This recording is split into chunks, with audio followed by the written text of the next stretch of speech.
এখন আছি হোমিওপ্যাথিক হাসপাতাল মেডিকেল কলেজ মিরপুর 14 নম্বরে। এখানে যারা টুঙ্গি বা গাজীপুর থেকে আসবেন তারা অবশ্যই মিরপুর 10 নম্বরে নামে তারপর 14 নম্বর বাসে উঠবেন। বাস থেকে একটা অটো রিক্সায় আসবেন, হোমিওপ্যাথিক মেডিকেল কলেজ যাব, 10 টাকা ভাড়া নিবে। আর যারা মেট্রো রেলে আসতেছেন তারা অবশ্যই 10 নম্বরে নামবেন।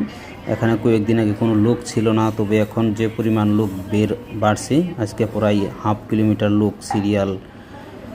আমি 10টার সময় সিরিয়াল দিয়েছিলাম, প্রায় 1 ঘন্টা লাগছে সিরিয়াল আসতেই।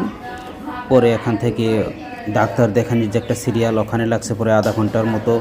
তারপরে আবার ওষুধের সিরিয়াল প্রায় 1 ঘন্টা, এভাবে প্রায় 3 থেকে 4 ঘন্টা সিরিয়ালে ছিলাম। এত পরিমাণ লোক ছিল যে যা বলার মতো না, অনেক লোক, প্রায় 1000-এর মতো লোক হবে শুধু ওই যে ওষুধের সিরিয়াল। এখানে সকাল 8টা থেকে 1টা পর্যন্ত তারা টিকিট দেয়, এবং যে পর্যন্ত টিকিট ছাড়ে তারপরে ওষুধ দেয় এবং ডাক্তার দেখায়, তারপর আর দেখে নেয়। সকাল 8টা থেকে 1টা পর্যন্ত দেখেন। যারা হোমিওপ্যাথিক ওষুধ খান এবং হোমিওপ্যাথি ওষুধ খেতে পছন্দ করেন তাদের জন্য হোমিওপ্যাথিক ভালো। ধন্যবাদ সবাইকে।